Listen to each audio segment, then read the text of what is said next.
6 महीने की कैद, NSA का शिकंजा और अब रिहाई। क्या झुक गई सरकार या लद्दाख में होने वाला है कोई बड़ा समझौता? सोनम वांगचुक आ रहे हैं बाहर। क्या आंदोलन को दबाने की कोशिश हुई नाकाम? अब लद्दाख की जंग लेगी नया मोड़। सरकार के लिए चीफ प्रोवोकेटर, जनता के लिए नायक। जानिए क्यों आधी सजा काट कर बाहर आ रहे हैं सोनम वांगचुक। करीब 6 महीने बाद climate activist Sonam Wangchuk jail से बाहर आने वाले हैं। केंद्र सरकार ने नेशनल सिक्योरिटी एक्ट यानी NSA के तहत उनकी हिरासत को खत्म करने का फैसला लिया है। इस बारे में गृह मंत्रालय की तरफ से आधिकारिक जानकारी भी जारी की गई है। दरअसल सोनम वांगचुक को 26 सितंबर 2025 को NSA के तहत हिरासत में लिया गया था। यह आदेश लेह के जिला मजिस्ट्रेट द्वारा जारी किया गया था। उस समय प्रशासन का कहना था कि इलाके में कानून व्यवस्था बनाए रखने के लिए यह कदम जरूरी था। दरअसल इससे 2 दिन पहले यानी 24 सितंबर 2025 को लेह में हालात अचानक बिगड़ गए थे। उस दिन हुई हिंसा में 4 लोगों की मौत हो गई और कई लोग घायल भी हो गए थे। मीडिया रिपोर्ट्स के मुताबिक उस घटना ने पूरे इलाके में तनाव का माहौल पैदा कर दिया था। सरकार ने सुप्रीम कोर्ट में भी अपना पक्ष रखते हुए कहा था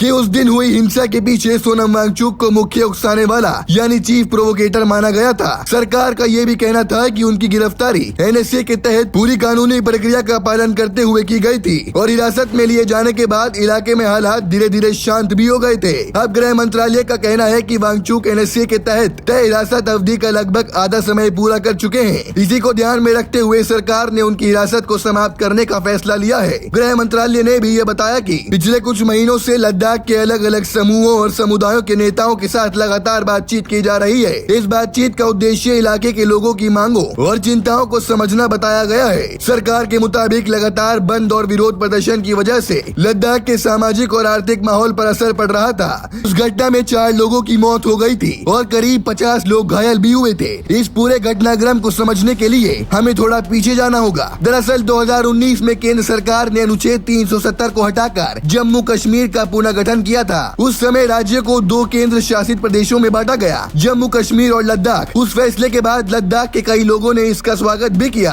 क्योंकि वो लंबे समय से जम्मू कश्मीर से अलग प्रशासन की मांग कर रहे थे। लेकिन समय के साथ वहाँ के कई संगठनों ने ये मांग भी उठानी शुरू कर दी कि लद्दाख को संविधान की 6वीं अनुसूची के तहत विशेष सुरक्षा और पूर्ण राज्य का दर्जा दिया जाए। सोनम वांगचुक इसी मांग को लेकर लगातार आंदोलन और अभियान चलाते रहे। अब जब सरकार ने उनकी हिरासत खत्म करने का फैसला लिया है तो ये देखना दिलचस्प होगा कि आने वाले समय में लद्दाख की राजनीति और आंदोलन किस दिशा में जाते हैं। क्या बातचीत के जरिए इस मुद्दे का समाधान निकल पाएगा या फिर आंदोलन एक बार फिर तेज हो सकता है? फिलहाल इस खबर में इतना ही। आप इस पूरे मामले पर आपकी क्या राय है? क्या आपको लगता है कि बातचीत के जरिए इस मुद्दे का समाधान निकल सकता है? अपनी राय हमें कमेंट सेक्शन में जरूर बताइएगा।